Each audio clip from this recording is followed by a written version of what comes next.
어느 날 눈먼 아버지를 위해 쌀 300석을 받고 제물이 된 효녀 심청이가 드디어 인당수에 도착을 하였습니다. 이제 심청이는 제물이 되어서 배에서 뛰어내릴 일만 남았습니다.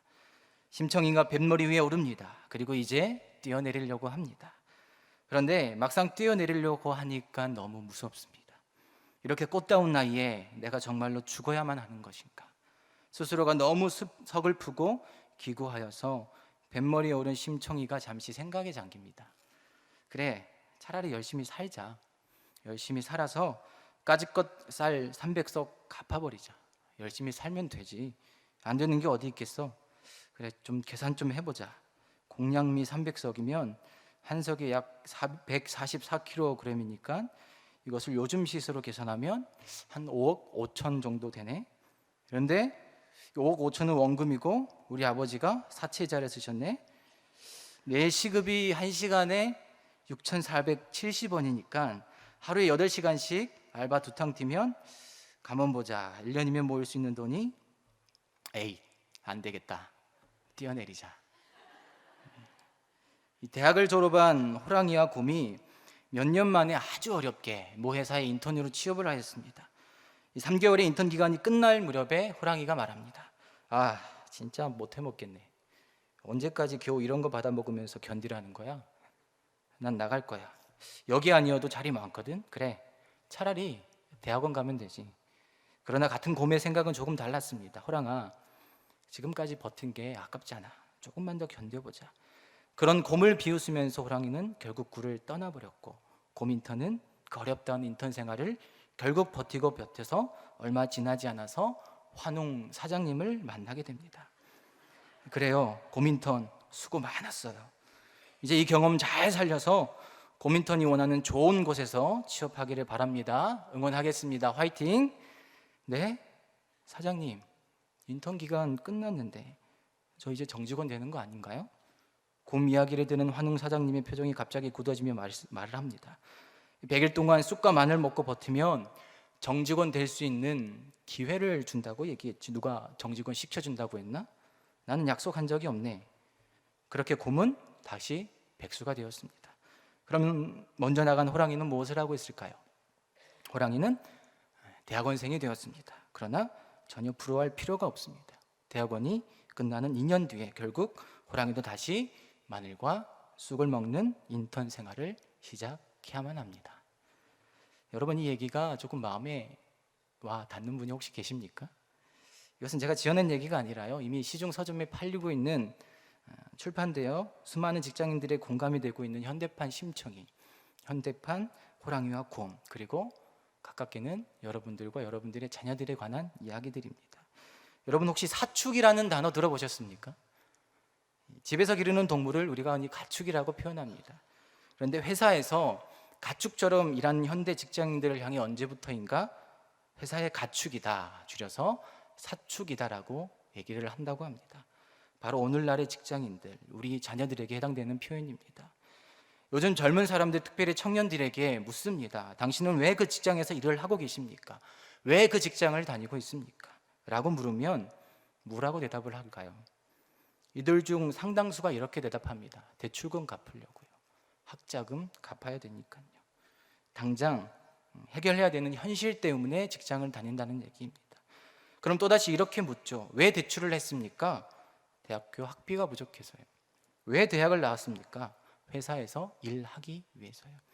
정리해보면 나는 학자금을 갚기 위해 지난 16년 동안 공부했다가 됩니다. 나는 대출금을 갚기 위해 지금 회사를 다니고 있다가 되는 것이죠. 이것이 나와 전혀 상관없는 누군가의 일이 아니라요, 바로 우리 자녀들에게 주어진 세상의 현실이라는 것입니다.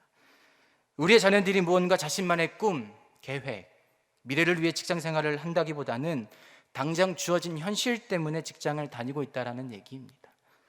참 안타깝지 않습니까? 이들이 처음부터 이런 마음 가지고 공부를 하거나 대학을 갔거나 취업을 준비해서 직장에 들어갔을까요? 아닙니다. 이들에게도 분명 꿈이라는 것이 있었습니다. 그런데 초등학교에서 중학교, 그리고 고등학교, 대학으로 진학하면서 현실은 이상과 다르다라는 매우 합리적인 말로 그들의 꿈이 산산조각이 납니다. 그리고 대한민국 수백만의 자녀들에게 대한민국은 단 두 가지로 그들의 꿈을 규정해 줍니다. 첫째, 좋은 대학 가는 것. 둘째, 안정된 직장에 취업하는 것. 제가 저희 교회 오기 전에 약 10년 정도 초등학생부터 청년들까지 다양한 연령대의 다음 세대 사역들을 경험해 봤습니다. 저는 그들을 섬기면서 너무나 가슴 아프고 충격적인 사실 한 가지를 발견하였습니다. 무엇일까요? 여러분, 오늘 말씀에 보면 이렇게 기록되어 있습니다. 묵시가 없으면 백성이 방자히 행한다. 묵시가 없다는 것이 무슨 의미일까요? 꿈이 없다는 것입니다. 비전이 없다는 것입니다. 하루에도 수십 번 꿈을 꾸고 또 꿈을 꾸면서 자신들의 미래를 그려가야 할 그 꽃다운 나리에 우리의 수많은 자녀들이 자신의 꿈과 비전은 우주 저 멀리 던져버리고 사회적 안정이라는 그물 안에 갇혀서 회사의 가축, 사축이 되기 위해 열심히 달려가고 있다는 사실을 혹시 여러분들 알고 계십니까? 그러나 너무나 아이러니하게도 우리는 자녀들을 향해 이렇게 묻죠. 꿈이 뭐니? 아마 여러분들도 여러분들의 자녀들에게 동일한 질문 제법 하셨을 것입니다. 혹시 뭐라고 대답했는지 기억이 나십니까? 아마 연령대에 따라서 달랐겠죠. 그래도 초등학교까지는 이것저것 다 얘기합니다. 박지성 같은 축구 선수가 될래요. 유현진 같은 야구 선수 될래요. 나도 트와이스나 아이오아이 같은 가수가 되고 싶어요. 이것저것 생각나는 대로 다 얘기합니다. 하루에 꿈을 물으면 하루에도 수십 번씩 바뀌죠. 그럼 중학교, 고등학교, 대학생들은 어떨까요? 아마 쉽게 대답 못할 겁니다. 심지어는 4년 동안 실컷 전공 공부했던 대학생들도 머뭇머뭇거리면서 대답하지 못할 겁니다. 사실 그들은 이런 질문 자체를 싫어합니다. 왜일까요? 자신들의 꿈이 무엇인지 스스로 모르기 때문이죠. 안 그래도 몰라서 답답한데 그렇게 질문을 하니까 매우 혼란스럽기까지 합니다. 그러면 조금 다르게 이렇게도 물어보죠. 그럼 너는 무엇을 좋아하니? 내가 좋아하는 것을 해 라고 얘기를 합니다. 그러면 아마 이렇게 대답할걸요. 좋아하는 거요? 잘 모르겠는데요.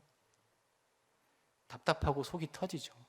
기껏 열심히 돈 벌어서 대학까지 보내놨더니 곧 졸업이 코앞인데 이렇게 대답하면 부모님 입장에서 답답하고 속이 터집니다. 하지만 어떻게 보면 이건 매우 정직한 대답이라고 저는 생각합니다. 대한민국 사회는 그들이 한창 꿈을 꿔야 할 나이에 어떻게 꿈을 꿔야 하는지에 대해서 가르쳐 주지를 않습니다. 심지어 무엇을 좋아하는지조차 알아볼 수 있는 기회들을 쉽게 용납하지를 않습니다. 그들에게 꿈이라는 것은 그저 초등학교 때나 잠시 가지고 있었던, 이제는 그들이 가지고 있기에 너무나 큰 사치가 되어버려서 아마 이미 쓰레기통에 버려지고 대학 입시, 취업이라는 그 기차에 모두 올라타서 같은 곳을 열심히 달려가고 있을 것입니다. 지금 노량진에 가면요, 수많은 학생들이 컵밥 먹으면서 하루에 10시간 이상씩 공부하고 있습니다. 그 중에 상당수는 공부하면서 아르바이트를 병행합니다. 잠을 줄여가면서 아르바이트를 한다는 얘기죠. 학원비, 식비, 방세 내려면 어쩔 수가 없습니다. 그나마 조금 여유로운 자녀들은 그나마 학업에 집중하겠지만 대부분이 방세, 학비, 그리고 학원비 충당하려면 어쩔 수가 없습니다. 그래도 나름 부푼 꿈을 꾸고 서울로 올라왔는데 꿈은 고사하고 졸업하고 갈 수 있는 직장이 전혀 보이지를 않습니다. 막상 갈 수 있는 직장들도 인턴이라는 산을 넘어야만 하는데 그마저도 준비해야 될 영어 점수, 자격들, 스펙들 만만치 않습니다. 그래서 안정된 직장이라고 여겨지는 공무원 되겠다고 너도 나도 할 것 없이 노량진으로 몰려들어서 컵밥 먹으면서 지금도 아마 열심히 공부하고 있을 것입니다. 그런 청년들을 향해서 어른들이 한마디씩 한다고 합니다. 요즘 젊은 사람들 도전의식이 없다, 야망이 없다, 꿈도 없다. 여러분 어떻게 생각하십니까? 얼마 전에 카이스트의 어떤 교수님께서 젊은이들에게 호소합니다 라는 제목을 가지고 자신의 SNS에 장문의 글을 올렸습니다. 내용을 요약하면 이렇습니다. 헬 조선이라고 욕할 때 한 번이라도 당신의 조부모와 부모를 바라보고 그런 이야기를 해주기 바란다. 초등학교 졸업한 딸을 남의 집 식모로 보내며 울었던 당신의 할머니, 한국에 일자리가 없어서 대학을 나오고도 독일의 광부, 간호사로 일했던 당신의 할아버지와 할머니, 신혼초 지하방 방칸이라도 마련해 보려고 중동 공사장에 인부로 갔던 당신의 삼촌을 보고 그런 응석을 부려라. 제발 응석 부리고 빈정거릴 시간에 공부하고 너른 세상을 보라. 당신들이 아프다고 할 때 나는 그 유약하고 철없음에 화가 머리 끝까지 난다. 당신들이 누리는 그 모든 것들, 당신들이 이룬 것은 없다. 당신들이 지금 이 사회를 더 좋은 사회로 만드는 것으로 지금 누리는 것에 보답해야 한다. 그러자 이번에 한양대 어떤 교수님께서 5,000년 역사 최고 행복 세대의 오만이라는 제목을 가지고 이렇게 반박을 하셨습니다. 베이비붐 세대들은 성장의 대가를 톡톡히 받고 산 사람들이다.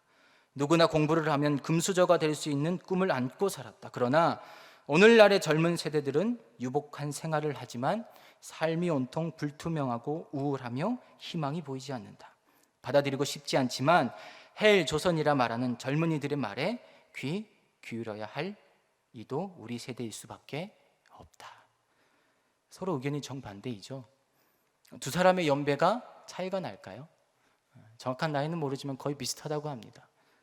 비슷한 세대를 겪어왔고 비슷한 어려운 시대를 살아왔던 이 두 분의 직업 또한 지금도 젊은 대학생들을 가르치고 있는 대학 교수들입니다.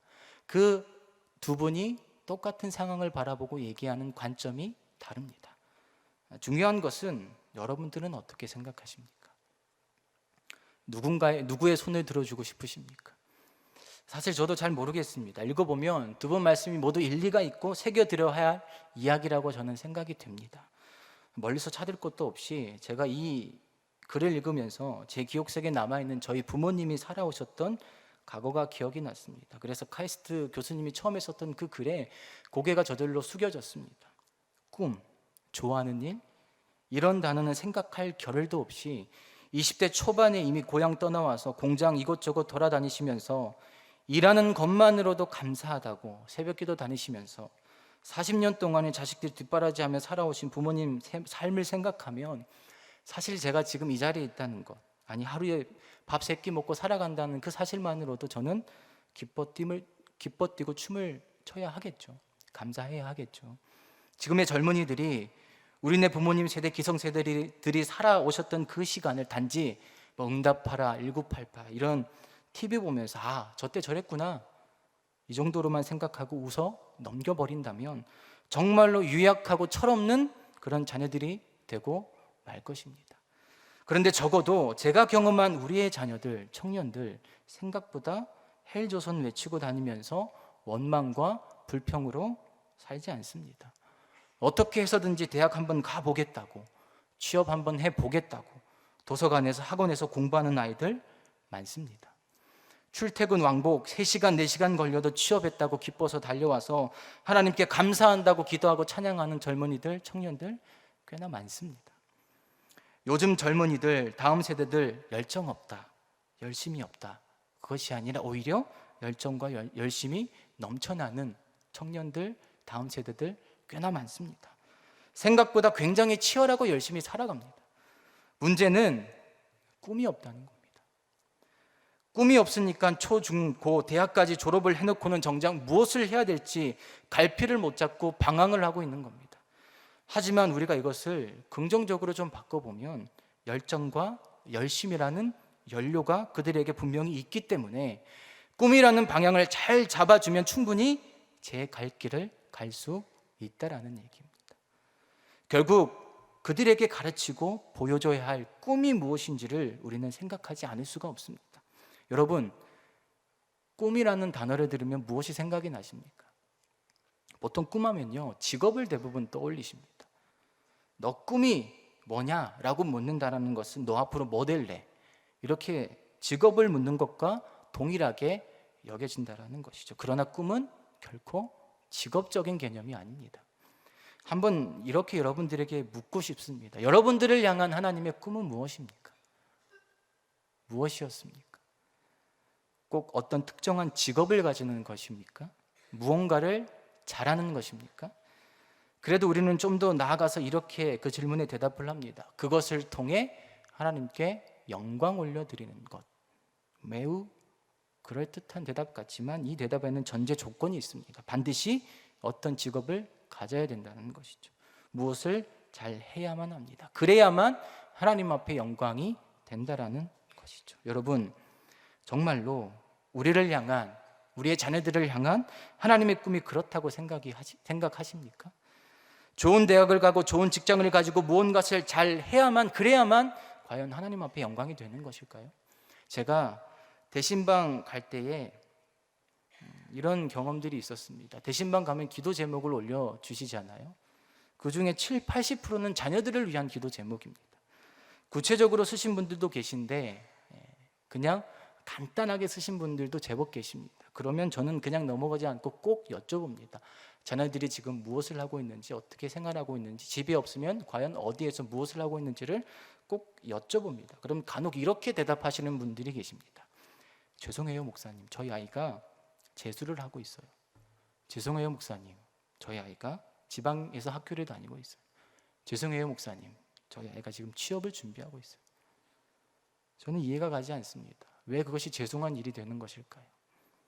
요즘 재수 엄청 많이 합니다. 아시는 분들은 아시겠지만 요즘 군대 가는 것도 재수, 삼수, 사수하는 시대입니다. 군대 가는 것도 어려운 시대입니다. 취업은 말할 것도 없습니다. 물론 왜 그렇게 말씀하시는지 충분히 그 마음은 이해가 됩니다.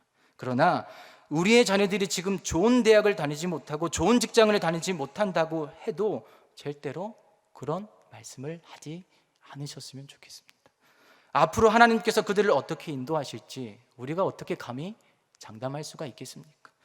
오늘날 자녀들만 꿈을 잃고 방황하는 것이 아니라 들여다보면 우리의 부모님 세대마저도 자녀들을 향한 꿈을 잃은 채 방황하고 있다는 것이죠. 결코 하나님은 우리가 어떤 특정한 직업을 가졌기 때문에 기뻐하시는 분이 아닙니다. 우리가 믿고 의지하고 살아계시다고 고백하는 그 하나님은 우리가 무언가를 잘하기 때문에 그 속에서 우리의 영광을 받으려는 하나님이 아니라는 얘기죠. 하나님은 우리의 존재 자체를 기뻐하시는 분이십니다. 얼마 전에 교회 식당에 밥을 먹으러 내려갔습니다. 권사님께서 배식을 해주시는데 제일 처음 밥을 주시는 권사님께서 저를 보시고 이렇게 말씀을 하셨어요. 전도사님, 밥 이 정도면 되나요? 속으로 저를 어리게 봐주셔서 감사합니다 이렇게 하고 있는데 옆에서 그 얘기를 들으신 다른 권사님이 굳이 말씀하십니다. 전도사님 아니야, 목사님이야.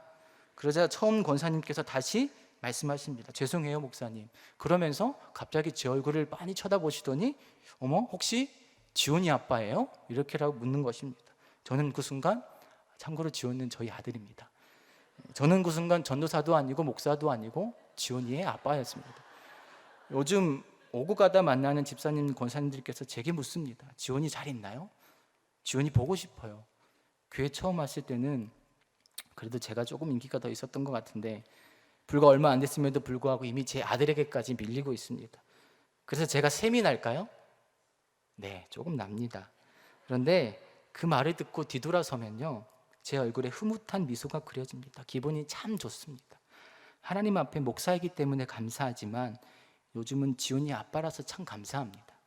비록 제 이름은 쏙 빠지고 제 아들 이름이 들어갔지만 박지원이라는 아들을 주신 하나님께 감사하면서 하루하루를 보내고 있습니다. 여러분, 하나님께서 우리에게 원하시는 것은 결코 직업이 아닙니다. 무엇인가를 잘하는 것도 아닙니다. 하나님께서 기뻐하시는 것은 내 존재 자체가 바로 우리를 향한 하나님의 꿈이라는 사실을 믿으실 수 있는 저와 여러분 되시기를 간절히 소망합니다. 꿈은 내가 누구인지를 아는 것입니다. 그래서 나를 들여다보는 것입니다. 내가 좋아하는 것, 내가 잘하는 것, 나의 가슴을 뛰게 만들어주는 것, 내가 과연 어떤 일에 열정을 가지고 있는지를 아는 것, 내가 사랑하는 것들을 확인하는 것이 바로 꿈의 시작입니다. 모두 하나님께서 나에게 주신 고유한 선물입니다. 꿈은 나를 만드신 분이 하나님이시다. 내 안에는 하나님께서 주신 수많은 아름다운 보석들이 있다.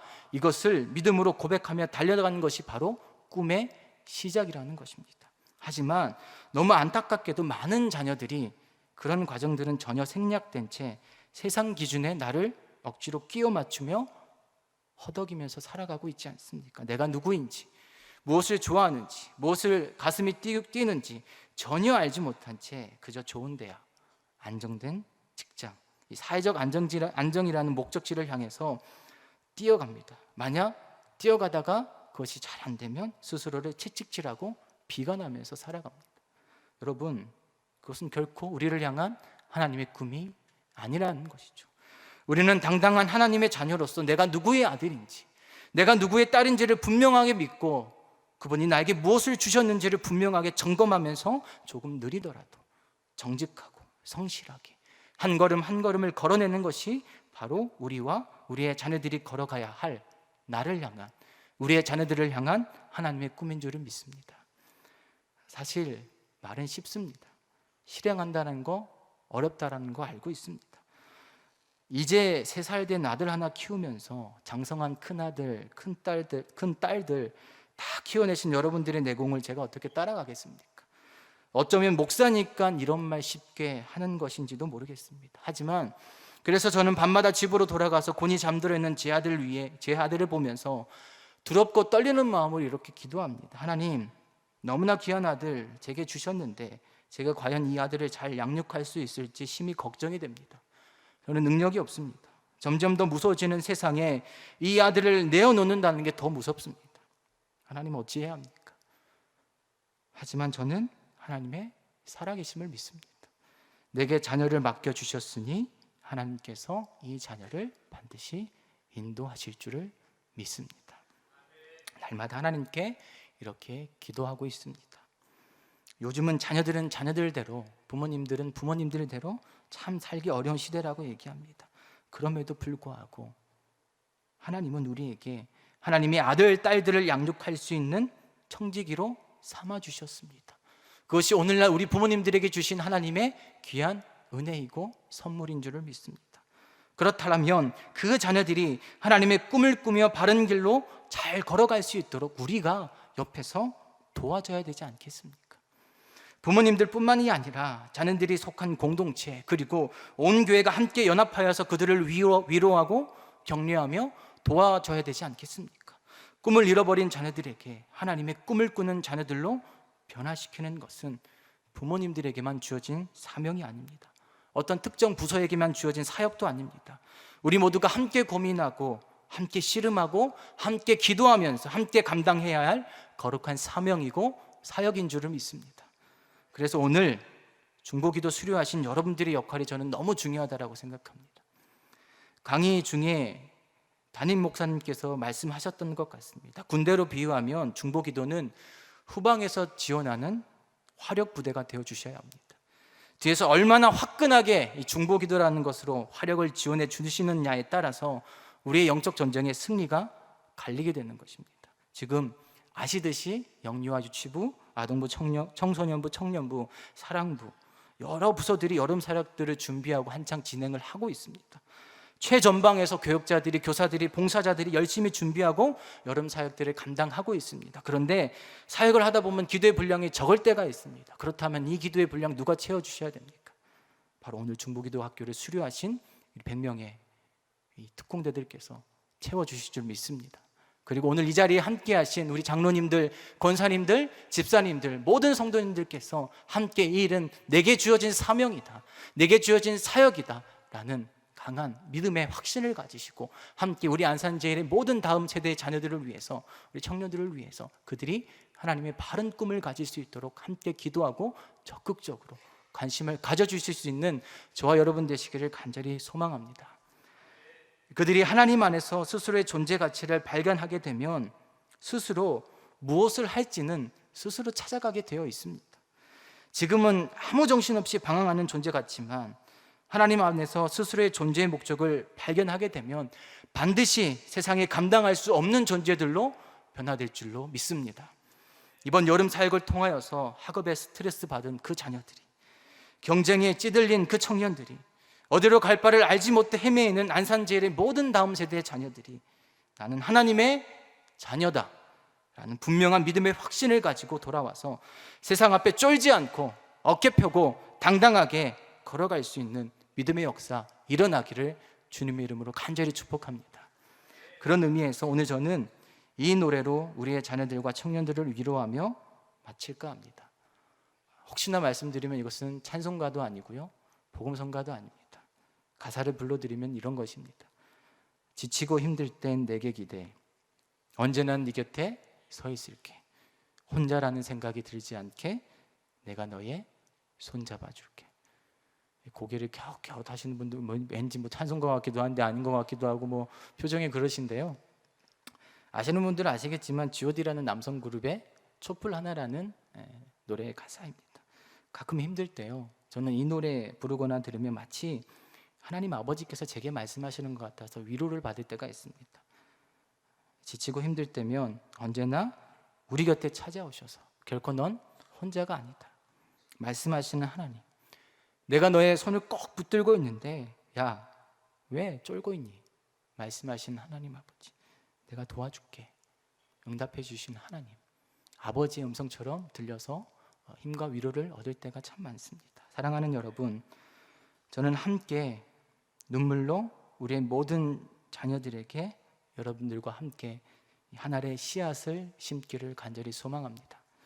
적어도 우리의 자녀들이 꿈꿀 수 없어서 무너지지 아니하도록 푸르른 꿈을 꾸고 새싹이 돋아날 수 있도록 함께 소망의 길을 만들어 주셨으면 좋겠습니다. 하나님께서 그들을 어디로 어떻게 인도하실지 우리는 알 수 없습니다. 그러나 하나님의 때는, 그들을 향한 하나님의 때는 반드시 올 줄로 믿습니다.